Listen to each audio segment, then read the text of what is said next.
Monsoon metre, जी हाँ, लगातार अपने हमारे जो ट्रेडर्स भाई हैं, हमारे जो किसान भाई हैं, उनके लिए एक खास सेगमेंट शुरू किया है हमने, ताकि उनको सटीक जानकारी मिल सके कि इस समय जो है मॉनसून किस तरीके से किस दिशा में आगे बढ़ रहा है। आज की अपडेट यह है कि बंगाल की खाड़ी में बन रहे डिप्रेशन का प्रभाव उत्तर पूर्वी राज्यों समेत उड़ीसा और पश्चिम बंगाल पर अब दिखाई पड़ने की संभावना है, जिससे बांग्लादेश में भारी बारिश का अनुमान जताया जा रहा है।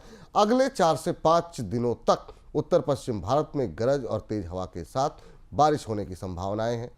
मौसम विभाग के मुताबिक बंगाल की खाड़ी में बने डिप्रेशन की वजह से 31 मई तक पूर्वोत्तर राज्यों और उप हिमालयी पश्चिम बंगाल और सिक्किम में भारी बरसात हो सकती है। मौसम विभाग ने दिल्ली एनसीआर में शुक्रवार को भारी बारिश के साथ तेज हवाएं चलने की भी चेतावनी जारी की है। आईएमडी ने शुक्रवार को सामान्य रूप से बादल छाए रहने, हल्की से मध्यम बारिश और गरज के साथ छींटे पड़ने और 50 से 60 किलोमीटर प्रति घंटे की गति से तेज हवाएं चलने का अनुमान लगाया है। इसके अलावा शनिवार को भी दिल्ली एनसीआर में हल्के बादल और हल्की बारिश का अनुमान है।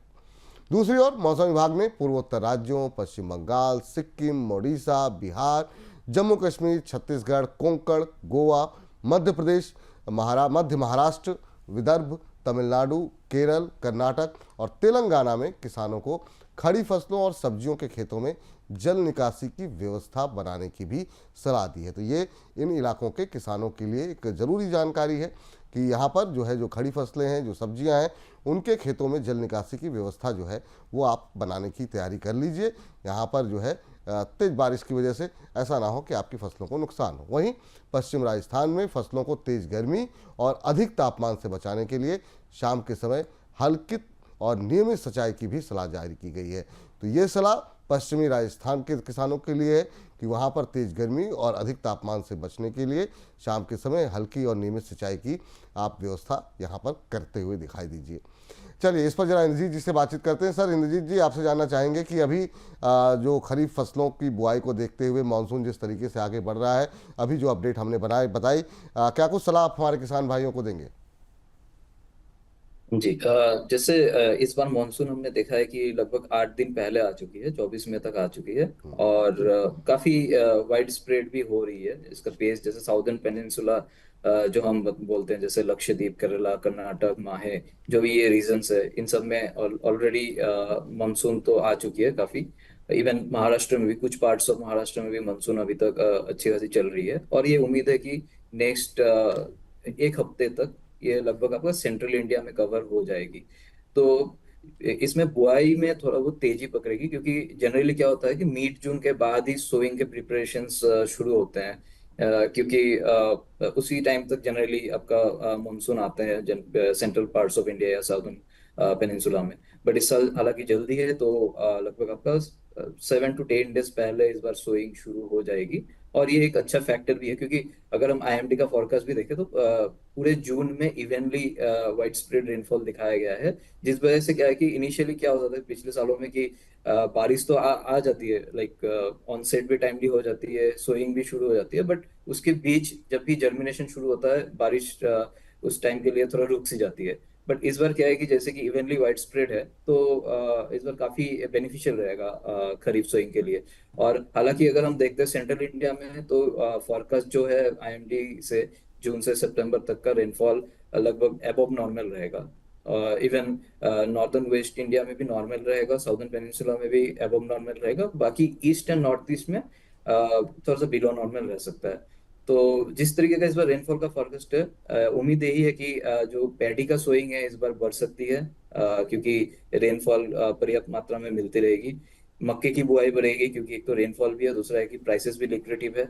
बाकी पल्सेस में भी इस बार बुआई सही रह सकती है। इवन ऑयल सीड में जैसे सोयाबीन का एरिया, हालांकि थोड़ा बहुत प्राइसेस के नीचे चलते डाउन साइड आ सकती है, 5-10% एरिया में डाउन साइड रह सकती है। बट ओवरऑल जो मतलब मौसम विभाग से जो जानकारी आ रही है, उस बेसिस में तो क्रॉप के लिए बेनिफिशियल रहेगा, मतलब ईल्ड में कोई इम्पैक्ट आएगा नहीं है। हम्म हम्म। अब की बार उम्मीद करें सर कि मानसून जो है वो इवनली हर जगह पहुंचेगा। पिछली बार ये कई जगहों पर ये शिकायत आई थी, कई जगहों पर ज़रूरत से ज़्यादा बारिश की वजह से बाढ़ की स्थिति बन गई थी, कुछ जगहों पर जो है पानी समय पर नहीं बरसा था, सूखे जैसी स्थिति, हालांकि बाद में कवर अप हो गया था। इस बार की अभी जो जिस तरीके से शुरुआत हुई है, क्या एक्सपेक्टेशन है आपकी? इस बार इवनली डिस्ट्रीब्यूटर रह सकता है, जैसे कि हमने पिछले 2-3 सालों में देखा है कि थोड़ा अनइवन रहता है। मतलब जब पानी की ज्यादा जरूरत रहती है उस टाइम पे नहीं होती है। जैसे सोइंग तो किसानों ने कर लिया, बट अगले 10-15 दिन के अंदर बारिश एकदम सही ड्राई कंडीशंस हो जाते थे। बट इस बार यही उम्मीद है कि जो बारिश है इसका फ्रीक्वेंसी सही रहेगा। एक तो इवनली डिस्ट्रीब्यूटेड रहेगा सारे रीजन्स में, सब डिविजन्स में। और दूसरा बात है कि ये फ्रीक्वेंसी वाइज भी सही रहेगा। तो इसी वजह से जब जब पानी चाहिए होता है, और इवन अगर आप मानसून कोर रीजन्स का देखते हैं, जो कि मौसम विभाग का जो भी फोरकास्ट आया हुआ है, मानसून कोर रीजन्स में भी आपका एबव नॉर्मल रेनफॉल का फोरकास्ट है। तो इस बार यही उम्मीद है कि टोटल जो खरीफ की बुआई है ये तो सही रहेगी इस बार। ठीक है सर, बहुत बहुत शुक्रिया, बहुत बहुत धन्यवाद आपका आज की ये जानकारी, तमाम विषयों पे बातचीत करने के लिए, मानसून से जुड़ी अपडेट पर हमारे दर्शकों को, हमारे किसानों को, हमारे ट्रेडर्स को सलाह देने के लिए बहुत बहुत शुक्रिया आपका। चलिए अब थोड़ा आगे बढ़ते हैं और सीधे चलते हैं हमारे सहयोगी दिव्या के पास, और दिव्या से समझने की कोशिश करते हैं कि मानसून को लेकर के उनके पास क्या अपडेट्स है, क्या स्थिति मानसून को लेकर के बनती हुई दिखाई दे रही है। दिव्या। जी बिल्कुल, आपको देश भर में बरसात का इस साल क्या हाल रहने वाला है बताते चलते हैं। केरल में 1 जून को आने वाला मॉनसून जो है वो समय से पहले ही आ पहुंचा है और आगे भी तेजी से बढ़ता हुआ नजर आ रहा है। 29 मई तक मॉनसून पूरे साउथ इंडिया के साथ साथ महाराष्ट्र और छत्तीसगढ़ के कुछ रीजन्स को कवर कर चुका है। ओडिशा को भी पूरी तरह उसने कवर कर लिया है। उधर नॉर्थ ईस्ट की अगर बात करें तो 28 मई तक मॉनसून ने अरुणाचल प्रदेश, मिजोरम, मणिपुर जैसी जगहों में दस्तक दी थी और अब वो जो है सिक्किम भी पहुंच चुका है 29 मई तक।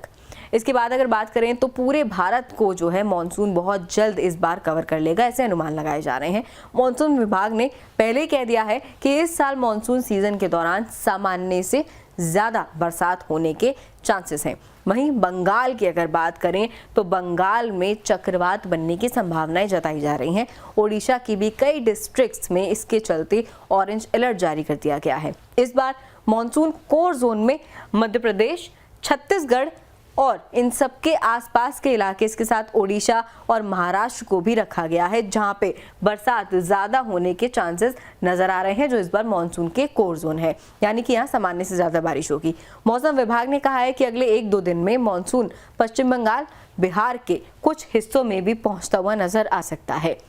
दक्षिण, पश्चिम और पूर्वी भारत में मानसून की बरसात के साथ उत्तर भारत में पश्चिमी विक्षोभ का भी असर जो है नजर आ सकता है। मौसम विभाग का मानना है कि पश्चिमी विक्षोभ की वजह से अगले 4 से 5 दिन में उत्तर पश्चिम भारत में बारिश के साथ आंधी भी चल सकती हैं। 30 मई से 1 जून तक हिमाचल, जम्मू कश्मीर, लद्दाख के कुछ इलाकों में भारी बारिश की चेतावनी भी जारी कर दी गई है। पश्चिमी विक्षोभ की वजह से उत्तर और पश्चिम भारत में हो रही बरसात की वजह से इन इलाकों में प्री मानसून बरसात की अधिकता देखी जा रही है। मतलब मौसम जो है इन इलाकों में भी ठंडक देखने को मिल रही है, हीट वेव में काफी राहत मिली है और मानसून के बाद इन सभी इलाकों में बरसात और ज्यादा बढ़ सकती है। चलिए, बहुत बहुत शुक्रिया, बहुत बहुत धन्यवाद दिव्या तमाम अपडेट देने के लिए। तो कल फिर आपसे मुलाकात होगी इन तमाम अपडेट्स के साथ। तो ऐसे ही लगातार मॉनसून से जुड़ी हुई, कमोडिटी से जुड़ी हुई, इक्विटी से जुड़ी हुई तमाम जानकारी मिलेगी सिर्फ आपको बोनस के साथ।